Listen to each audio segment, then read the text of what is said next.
দেখাও একটু। আমি মোহাম্মদ হযরত আলী, হোমিও ওষুধের দোকান আমার।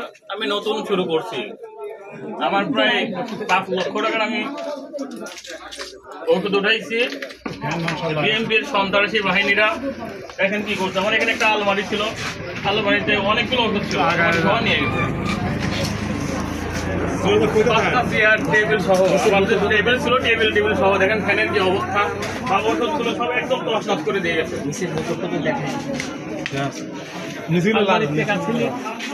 আমি এমনিতেই তো ঋণগ্রস্ত, দেখেন সবগুলো একদম ভাঙে তো একবারে করে দিয়ে গেছে।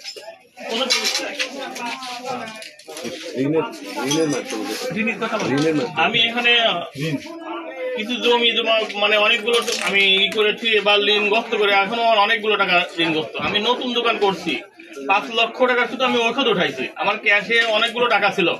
আর সবচেয়ে বড় দুঃখের বিষয় কি, আমাকে বিশ্বাস করে ভালোবেসে জামাত ইসলাম করে, জামাত ইসলাম মানুষের জানমাল রক্ষা করে। অসংখ্য মানুষ যারা অসহায় বিধবা মানুষ, এনারা আমার কাছে আমানত রাখতো। আপনার বিশেষ করে যারা এই যে বয়স্ক ভাতা দাতা পায়, এইসব মানুষগুলো কিছু কিছু আমানত রাখতো। যেমন শামসুল ভাই, অত্যন্ত অসহায় একজন মানুষ, আমার পাশে সেলুনের দোকান। প্রতিদিন তিনি যে ইনকাম গুলো করে, এই ইনকামের তিনি প্রতিদিন মানে চাউল ডাউল কিনে নিয়ে যান। বাদ বাকি 21 টাকা, 50 টাকা, 20 টাকা, 100 টাকা এই কাছে আমার কাছে জমা রাখেন। আমি ডেট দিয়ে দিয়ে তারিখ দিয়ে রাখি। আমি সেদিনকেই গুনেছি, বৃহস্পতিবারে ওর টাকায় শুধু 4000 টাকা। এইভাবে অসংখ্য মানুষের আমাদের টাকা আমার কাছে ছিল, সব টাকা একদম লুটপাট করে নিয়ে গেছে, টেবিল সহ নিয়ে গেছে।